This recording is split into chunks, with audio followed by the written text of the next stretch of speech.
Exactamente, ¿a qué se refieren cuando ustedes dicen que no son consideradas las recomendaciones de los expertos y cómo lo viven ustedes, ¿no? No, bueno, nos llama un poco la atención y nos preocupa, nos alerta que las medidas que se van tomando en la ciudad, no vamos a nosotros a cuestionar gestiones, pero sí a pedir que se tome en cuenta las consideraciones de los infectólogos, de los epidemiólogos, de la sociedad de medicina interna, de la gente que está trabajando desde hace 3 o 4 días preparándose para esta situación de pandemia.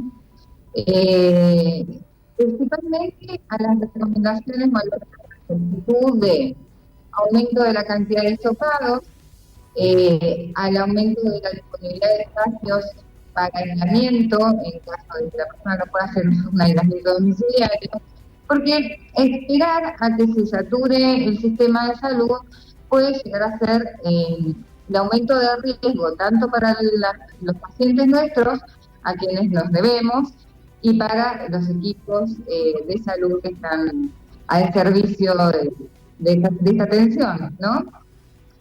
Más que nada, no nos gustaría dentro de un par de semanas estar pensando por qué no alarmamos previamente que este ascenso de casos en la comunidad va a repercutir en la capacidad de respuesta del sistema de salud. Ustedes mencionan que se lleva al extremo la capacidad de respuesta hospitalaria. ¿Cómo? Que ustedes mencionan en una parte de la carta que se lleva al extremo la capacidad de respuesta hospitalaria. Mira, por ejemplo, nosotros tenemos asignados en el hospital municipal, donde yo trabajo, en el sector de clínica médica, 14 camas para pacientes sospechosos y positivos, de las cuales hoy hay ocupadas 13 camas. Es decir, hay una cama para poder internar a un paciente.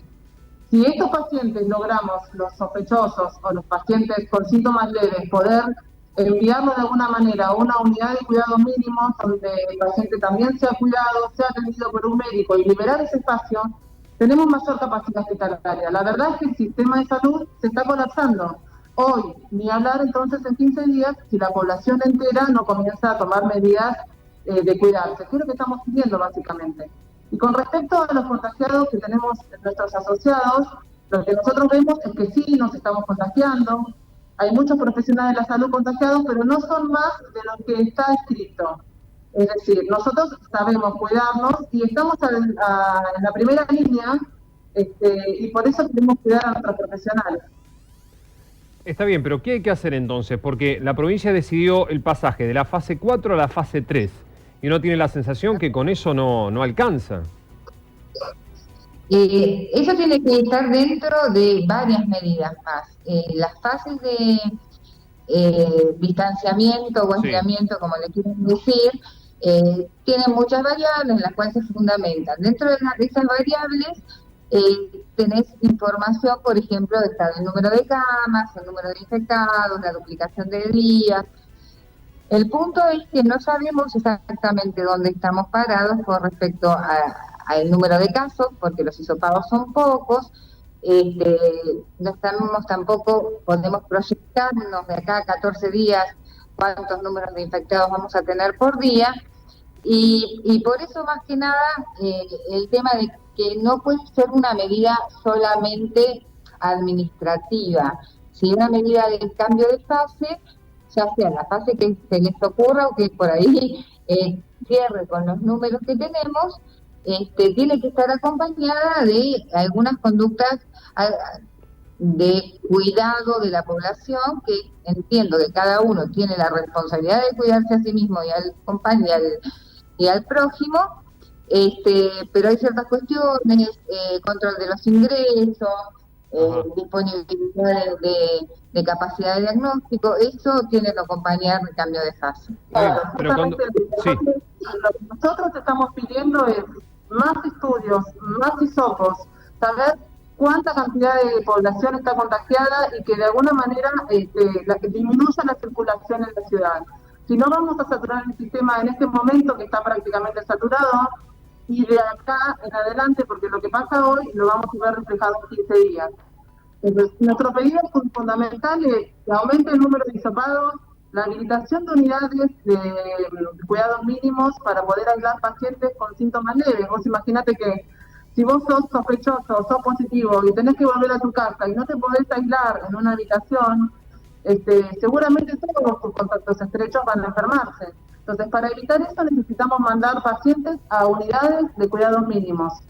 Y por supuesto que la gente se empieza a cuidar. De esos pacientes que están hoy ocupando camas, por ejemplo, en el hospital municipal, podrían estar en alguna unidad de cuidado mínimo? Mira, puntualmente eso, no conozco los casos y la gravedad de los casos. Sabemos que el 80%, cerca del 80% de los que nos vamos a contagiar de COVID-19, hablo en positivo, ¿no? Nos va a tocar ser una forma leve. Por suerte, afortunadamente. Ese 80% es el 80% que no necesita estar en un hospital. Ajá. Ese 80% es el 80% que si no puede aislarse en su casa, tendría que tener un espacio adecuado para aislarse. El municipio está generando estos espacios, quizás la activación es lo que nosotros podemos cuestionar en función de esperar. ¿Por qué esperar a que se llene el hospital para usar estos espacios? Claro. Pero bueno, es una cuestión de decisiones discutibles. El cálculo de cantidad de camas en espacios de UCMAS, que le decimos así, unidades de cuidados mínimos ambulatorios, está por debajo de lo recomendado, ¿sí? Está por debajo. Todavía tenemos una ocupación muy bajita como para andar recriminando que son pocas. No puedo decir eso. La recomendación es bastante más de lo que hay, pero se hace lo que se puede, se entiende también eso. Nosotros lo que estamos viendo es que quizás no necesitemos llegar al 100% de la ocupación de las camas de los hospitales para poder aislar a estos pacientes que no necesitan una vigilancia. Si alguien tiene un dolor de garganta y fiebre, puede ser COVID positivo. Y no por eso tiene por qué estar en un hospital. Yo tengo una última pregunta, porque ustedes hablan de la necesidad de hacer más cantidad de hisopados. Quiere decir, en las últimas 24 horas tuvimos 17 nuevos casos. En Bahía se anunció oficialmente 282 confirmados. ¿Esto quiere decir que hay un subregistro? ¿Esto quiere decir que hay un subregistro, que hay muchos más casos de los que oficialmente se confirman? Según los últimos datos, se hicieron sobre 30 hisopados, más o menos, 17 positivos, 13 descartados. ¿Se escucha? Sí, 30, 17. Sí. Muy bien. Entonces, todavía podemos decir que estamos cortos con los hisopados, porque no podemos hacer ningún tipo de proyección con esos números. Si usted viene a hacer una consulta por 2 síntomas de COVID, que son síntomas respiratorios comunes, que los tenemos habitualmente con cualquier infección respiratoria, tiene más chance de tener COVID que de no tenerlo hoy. Eso nos dice el hisopado. Sí, está bien. Pero ese dato, si lo aumentamos y lo llevamos, hisopamos 100, por ahí no nos da el mismo porcentaje. Claro. Es medio complicado el cálculo, pero la necesidad de hisopados es hasta que por lo menos menos del 20% sean positivos. Claro, esto lo que se habla es que se hisopa realmente pacientes con síntomas. Estamos hablando de que se hisopan pacientes que tienen fiebre, que tienen dificultad respiratoria o que se cree que son altamente sospechosos de tener COVID. Hay una población muy grande que son pacientes asintomáticos que no se están hisopando. Entonces, justamente, ese es el valor que aún no tenemos. Muchas gracias.